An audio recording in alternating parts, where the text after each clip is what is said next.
Hi, good evening, everyone. I am Chelsea Goliath coming to you with Chelsea Fire Talks today.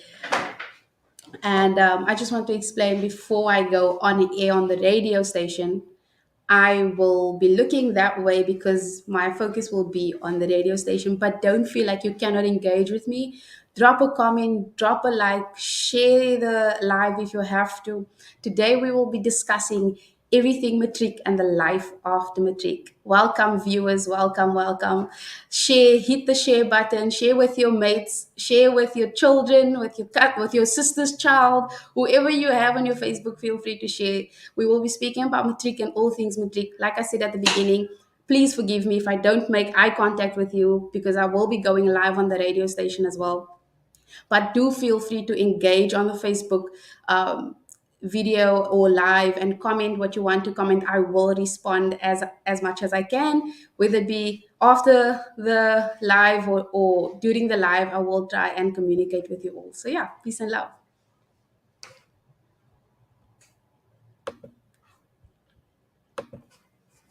There we go.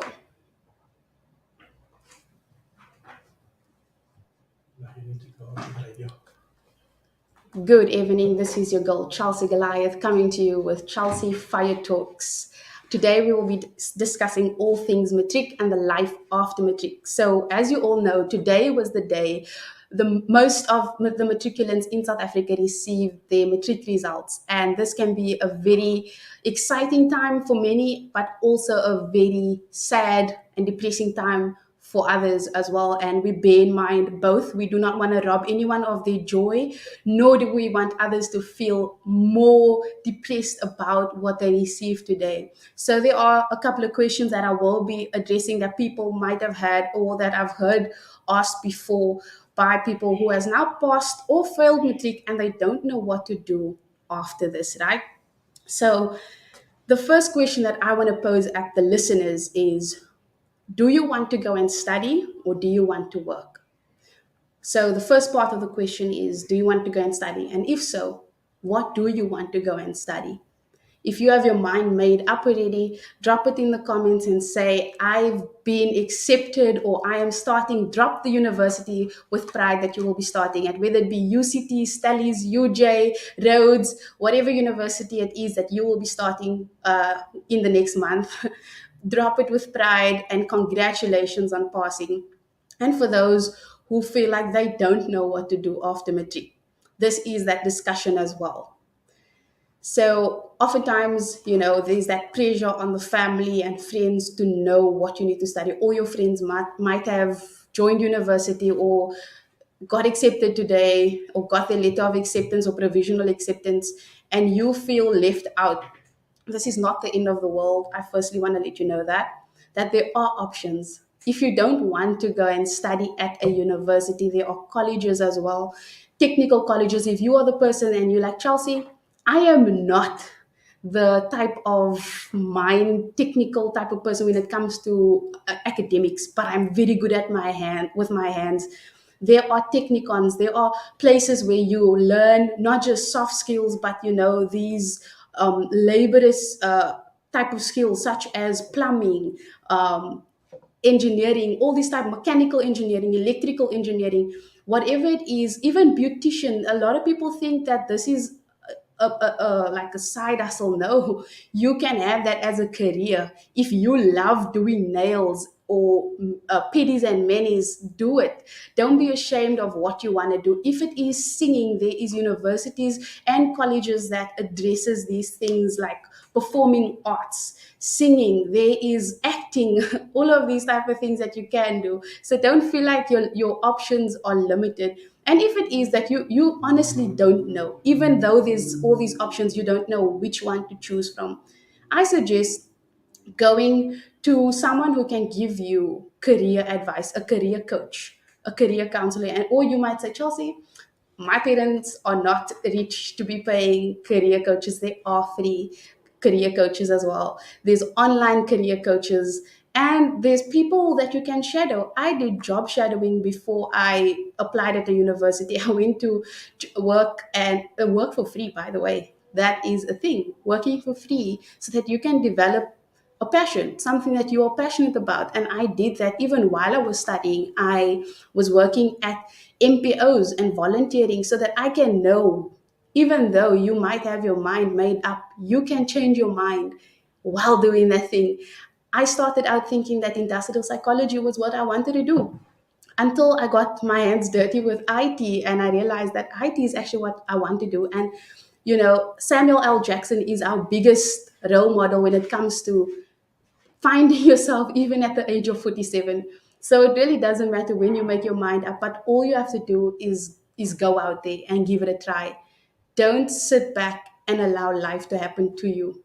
Take life by the throat and let life feel what it feels like to be with you in the same room. So yeah, then for those who don't want to go and study and they want to go and work, I suggest firstly creating a CV. That's where we start first. So there are on Word doc, there is templates that you can use to create a CV. And there are also people out there, professionals that can give you advice on how to create a professional CV, because it's not just about creating a CV. There's a type of template that you need to have that HR reads through, or there's a system that they put your CV through. And if your CV doesn't have certain words in it, it gets kicked out. So, firstly, I also want to let you know that I am not accredited in any of the fields that I'm about to give you advice in. But I can tell you that I was a student and I am also an employee. So this is based on personal experience and not coming from a place of I have a qualification in psychology or a qualification in academic advisory. I am not that person, but I can share with you my journey as well. Um, and then I want to share a short story about like when I was in matric, um, and today being today, where a lot of matriculants got the results. I remember my day as if it was yesterday. Um, I did not study for my final exam. I'm going to be honest. I do believe that the Fire Talks is a platform to be real and honest. My dad developed cancer in my matric year. So at the time, my mother was working, my brothers were working, and there was no one to take care of my daddy. And I stepped in and I had to take care of him.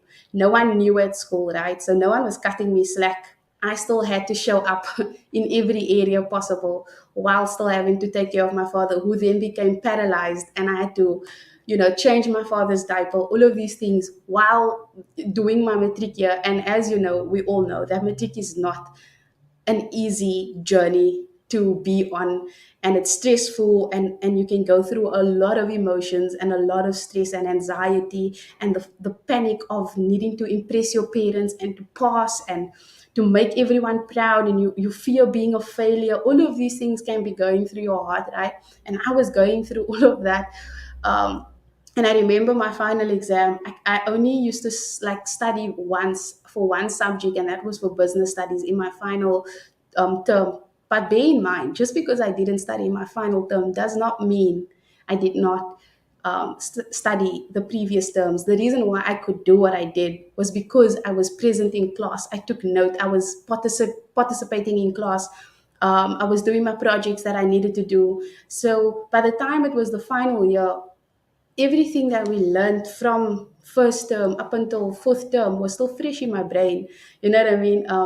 So yeah, and I got a bachelor pass, by the way, with doing all of that. So it is possible, but I wouldn't recommend it for anyone.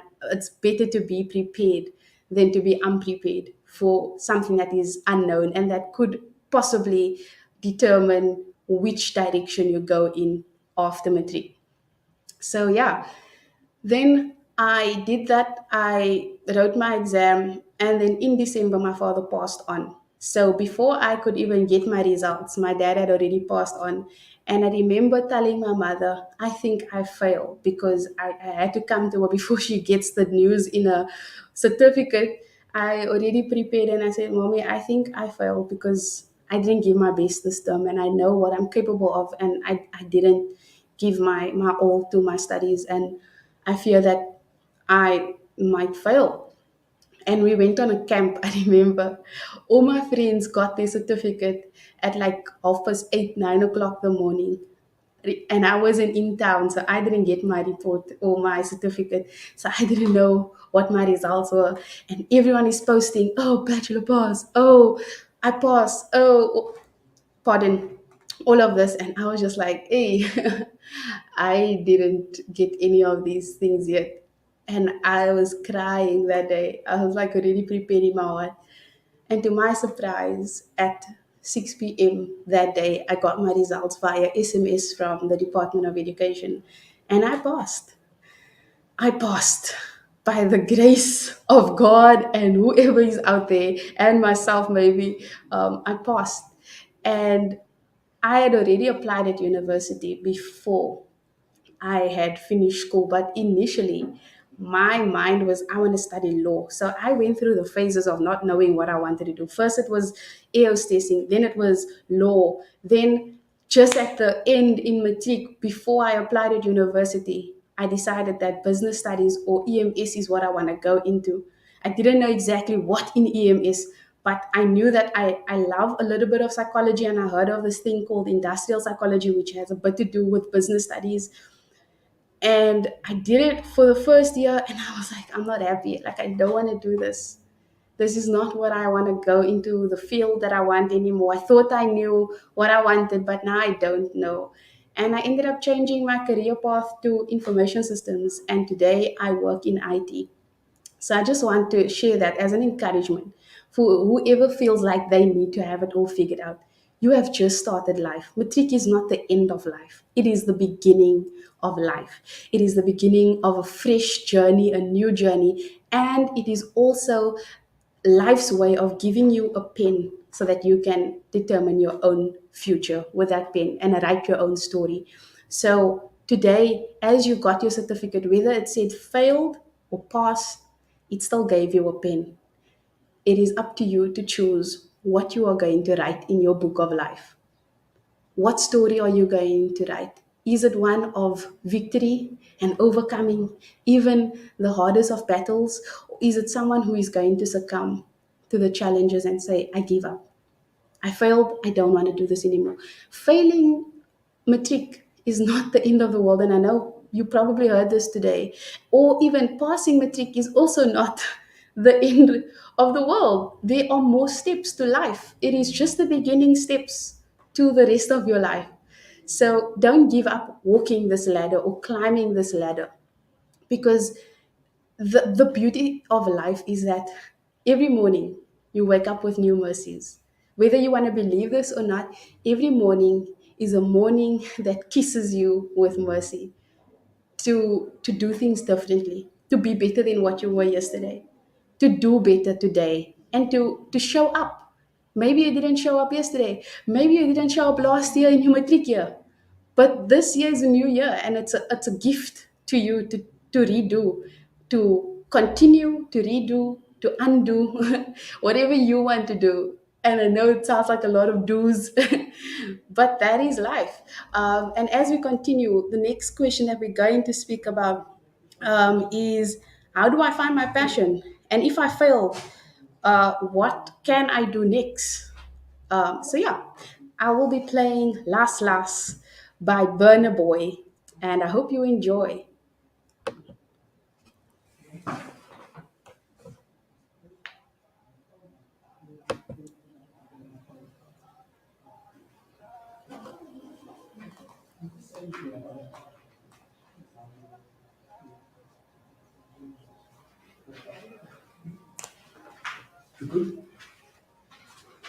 Yeah. You're still live, but you can still talk. The people are watching. Can I read the comments? Maybe I can interact with the people that's live. Um, welcome, Celeste April. Welcome, Shamir. Hi again. Hi, Dwayne. Hi, Rashad. Feel free to drop in the comments and let me know what you want to know. If you are matriculant and you want to know more things, I'd be happy to touch on these topics during the session.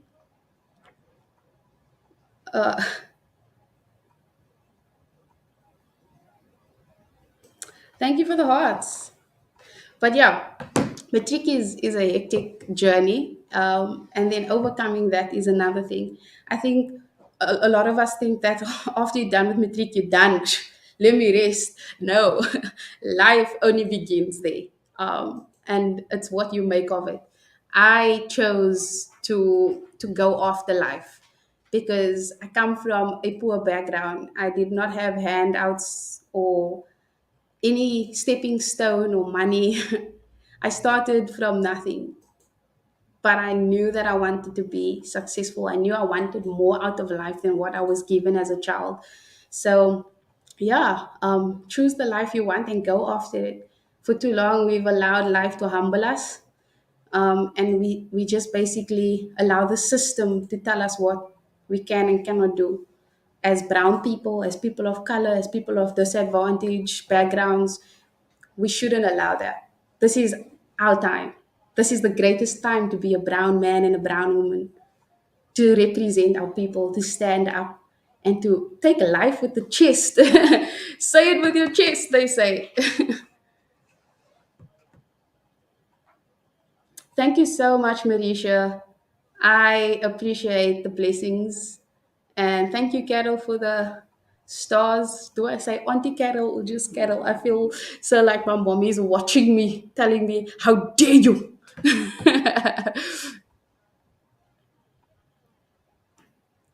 I wish that the people on Facebook could hear the music.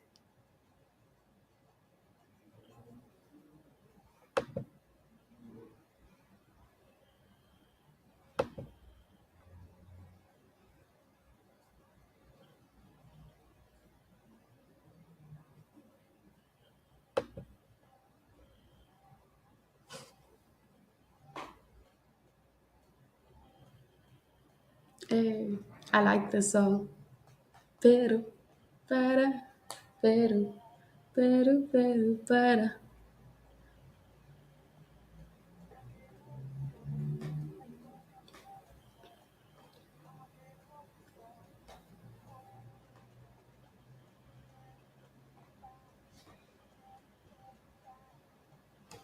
Is there any feedback on the group?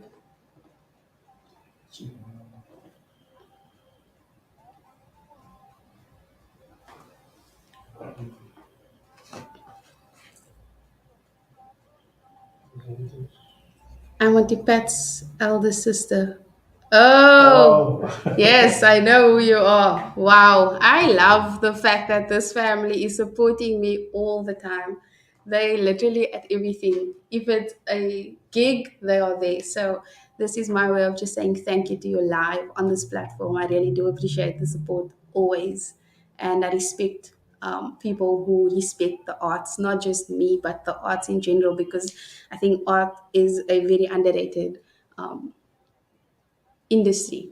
People see it as side hustles or as hobbies, but this is people's lives, their livelihood.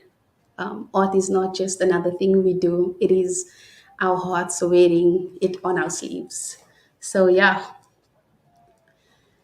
shaky girl. Hi, Kadisha. Welcome to the live. I am a shaky girl. Oh, thank you, fam, for joining. I really do appreciate friends and family showing up.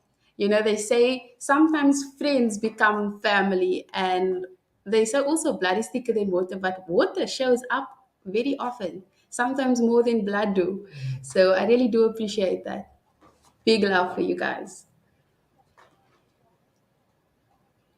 Welcome to the 17 viewers.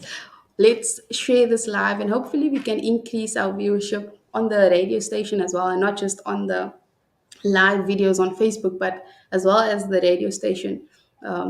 And that's also where you can hear the music.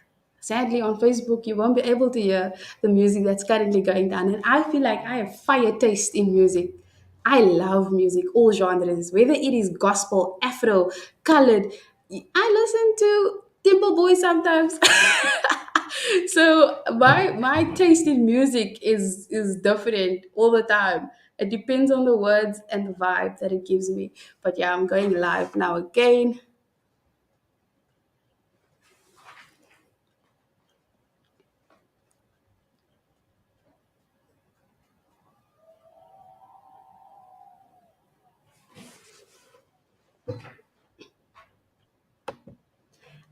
we are back. This is Chelsea Goliath coming to you live on the Cape Stories. I'm distracted a bit, but yeah, this is Chelsea Goliath coming to you live on Chelsea Fire Talks. This is what the day is about: is Fire Talks, the session that you have with me, which is about to end very soon. Let me just what's going on. Okay, Yeah. I think the sound of it. But anyway, so guys, the question that I said that we will be addressing is, how do I find my passion? Right? And like I said earlier on, it is all about exposing yourself to various things, because sometimes we are not born with the blueprint of what we want out of life or in life. Not everyone knows that they want to be a doctor or a lawyer or a singer or whatever it is that you feel is your passion or your purpose. So there are others like myself who has to be experiencing multiple things so that I can make that decision and say, you know what? I am most passionate when I do so and so and so. And sometimes your passions could be multiple, just like your stream of income these days. You cannot have one stream of income, you must have multiple to survive in this life. And if you only have one stream of income, it is okay, don't feel bad. This is not a station where we shame.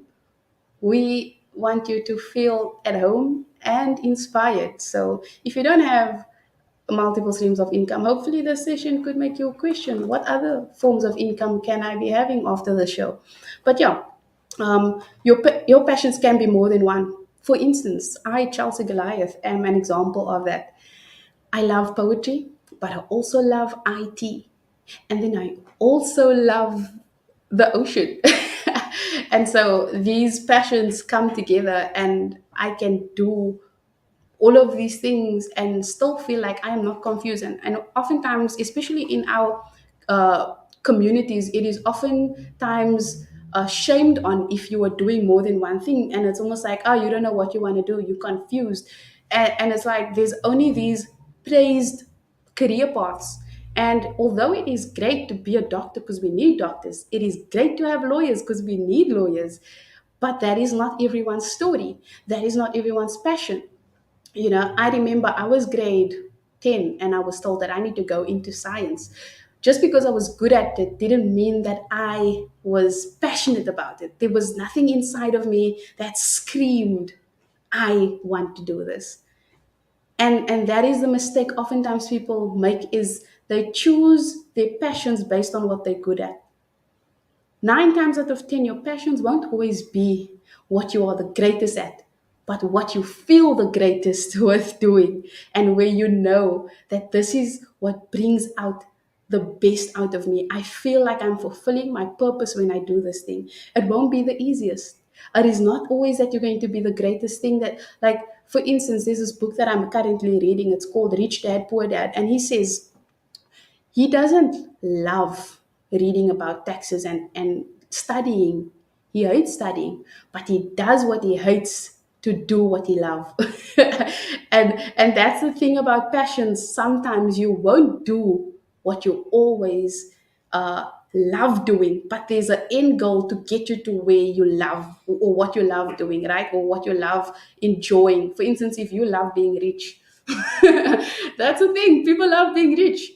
There are certain things that you are going to do, because richness is not just going to fall into your lap. The same with passions. Passions aren't easy. When you do passions, it's not always easy, but it's worth it. That's the part of passions, is that it's worth it. Because if you do something that you're good at, you get money, you get the wealth, but do you feel like it was worth it?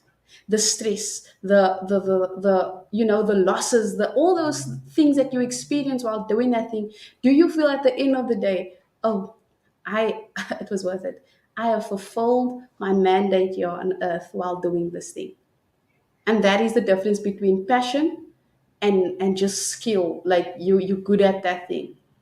There are doctors that do it because they're good at it, but they love painting and that's their passion. And they make good money off from painting as well. Because do you know that if you go to the artscape or the what's this, the city In Cape Town, there's I forgot the name. How did I forget the CTICC? Yeah, there we go. Sometimes they have art galleries displayed over there, and if you look at the prices, don't just look at the art. Look at the price of those art pieces.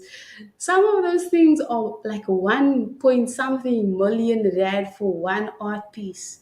Then there's 500K. So you can make money from your passions if you are smart about it. There are people who choose not to make money out of their passions because money doesn't matter to them, and they do it just because they want to do it.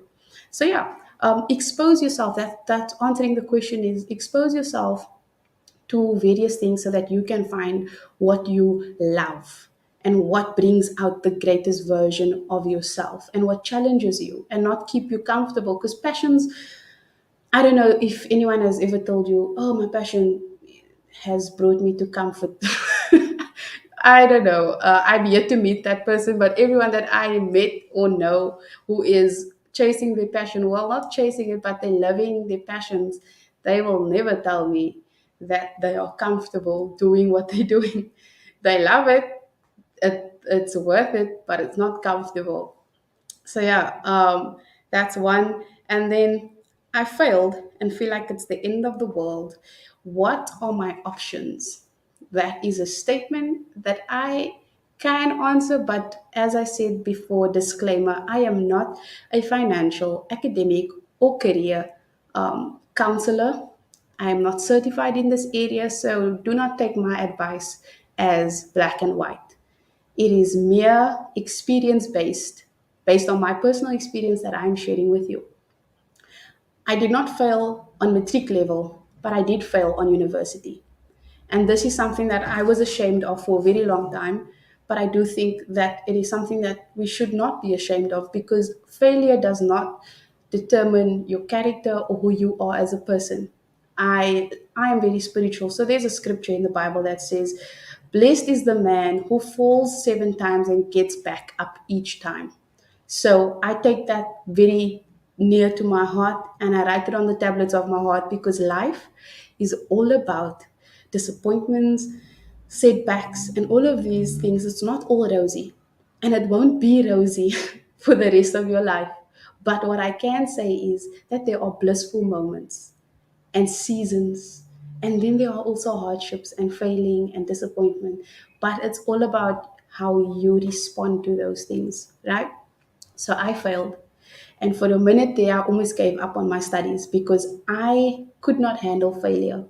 I've always been praised by my family and by my parents for being the overachiever, the smart person, and bringing home good results. So I did not know what it feels like to fail, right? From primary school up until high school, I did not know how that felt. And when I experienced it, I was in university and it was the most traumatizing experience ever. I remember seeing my results at 2 a.m. I was sleeping over at a friend's, and she was the first person that ever saw me broke the way I did. It was 2 a.m. in the morning, and I just cried because I didn't know how to handle this failure. And I had to go home and face my parents or my mother at the time because my father had passed on already.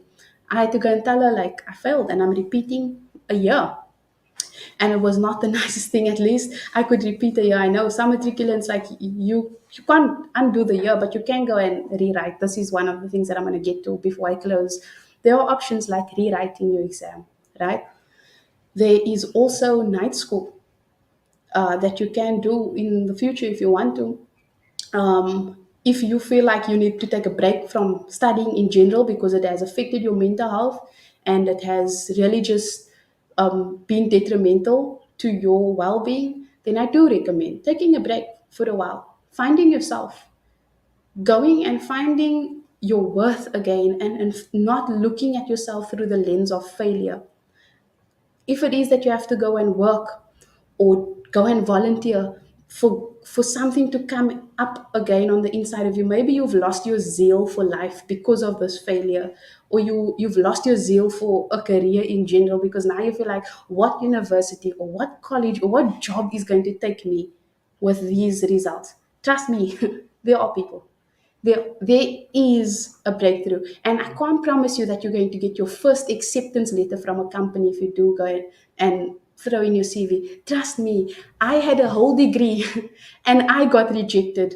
So don't take rejection as a, oh, nobody wants me, I'm a failure, I failed matric, now I can't even get a job. Don't do that to yourself.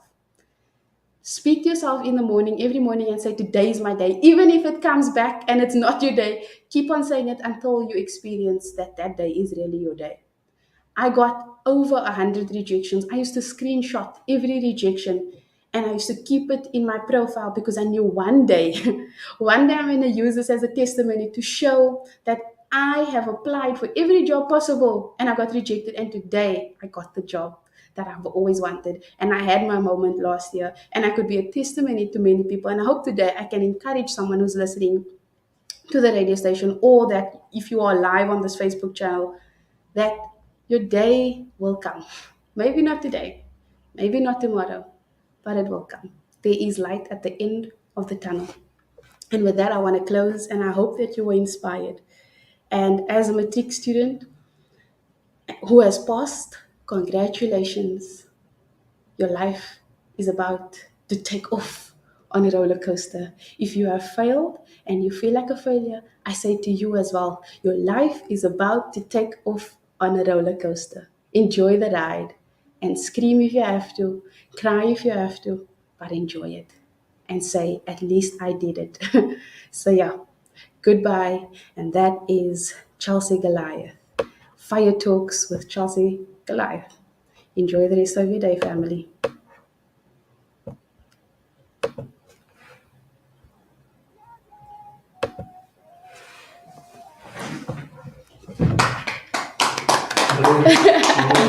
Let me in the live as well. Thank you to my live family. I really appreciate all the love, all the hugs, kisses that you sent. I appreciate it to my friends and family and strangers that I met for the first time today. Thank you for joining the live. And I hope that this inspired you. I hope that you reshared with whoever you feel needed to listen to this session. If it is that they passed or failed, it's been beneficial to both. So, yeah, peace, love, and happiness to you all.